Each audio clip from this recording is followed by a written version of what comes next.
भारतीय उद्योग की आन बान और शान कहे जाने वाले रतन टाटा आज हम सबके बीच नहीं रहे।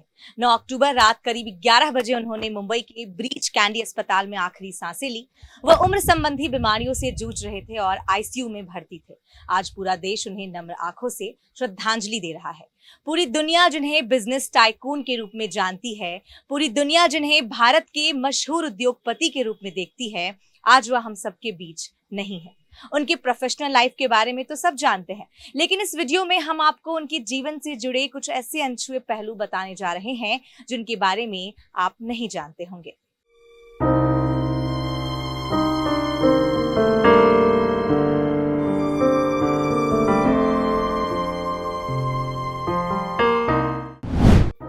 दस साल की उम्र में माँ बाप से हो गए थे अलग। 28 दिसंबर 1937 को बॉम्बे ब्रिटिश भारत में जन्मे रतन टाटा और सुनी कमिसारिट के बेटे थे। जब रतन टाटा 10 साल के थे तब वे अलग हो गए थे। उनके माता पिता का तलाक हो गया था। उसके बाद उन्हें अनाथालय के माध्यम से उनकी दादी नवाज बाई टाटा ने औपचारिक रूप से गोद ले लिया था। रतन टाटा का पालन पोषण उनके सौतेले भाई नोएल टाटा के साथ हुआ। उन्होंने एक इंटरव्यू में बताया था कि उन्हें अपने माता पिता के तलाक के चलते संघर्ष करना पड़ा था। उन्होंने कहा था कि उनके माता पिता के तलाक के बाद उन्हें रैगिंग, व्यक्तिगत परेशानी का सामना करना पड़ा, जो उन दिनों आम नहीं था। वो अपनी दादी को अपने जीवन का सबसे बड़ा मार्गदर्शक मानते थे। उन्होंने कहा था कि उनकी दादी उनके साथ हर कदम पर थी। वह आर्किटेक्ट बनना चाहते थे। उन्होंने उन्हें इंजीनियर बनने पर जोर दिया। वो कहते थे दादी न होती तो वो अमेरिका के कार्नेल विश्वविद्यालय में न पहुंच पाते। कॉलेज के बाद उन्होंने एलए में एक आर्किटेक्चर फर्म में 2 सालों तक नौकरी की। रतन टाटा सन्स के अध्यक्ष बने।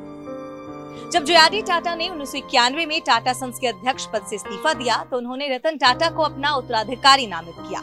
उनके नेतृत्व में टाटा सन्स की ओवरलैपिंग कंपनियों को एक समन्वित पूरे में सुव्यवस्थित किया गया। उनके 21 साल के कार्यकाल के दौरान राजस्व 40 गुना से अधिक बढ़ा और लाभ 50 गुना से अधिक बढ़ा। उन्होंने टाटा टी को टेटली, टाटा मोटर्स को जगुआर लैंड रोवर और टाटा स्टील को कोरस का अधिग्रहण करने के लिए प्रेरित किया, जिससे संगठन एक बड़े पैमाने पर भारत केंद्रित समूह से एक वैश्विक व्यवसाय में बदल गया।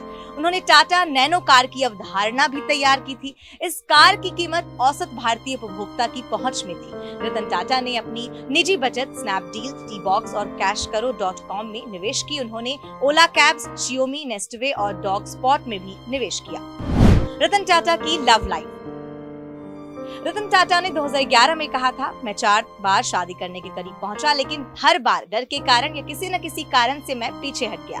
जानकारी के मुताबिक लॉस एंजलिस में काम करते समय उन्हें एक लड़की से प्यार हो गया था और उन्हें भारत लौटना पड़ा क्योंकि उनकी दादी बीमार पड़ गई थी। लड़की के माता पिता ने लड़की को भारत जाने की अनुमति नहीं दी क्योंकि उस वक्त भारत चीन का युद्ध चल रहा था। टाटा अपनी प्रतिबद्धता पर अड़े रहे और अविवाहित रहे।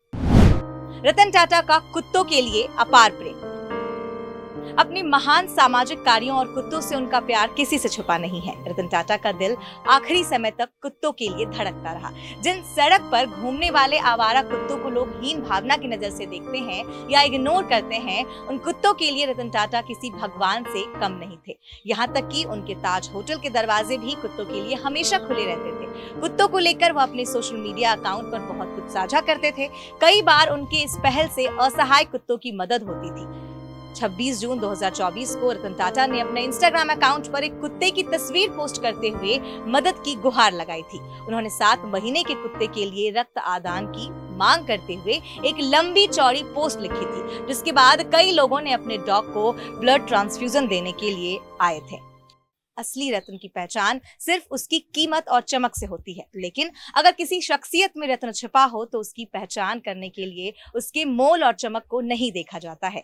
भारत के महान उद्योगपति रतन टाटा भी ऐसी ही शख्सियत थे, जिनका मोल आने वाली पीढ़ियां सदियों तक याद रखेंगी।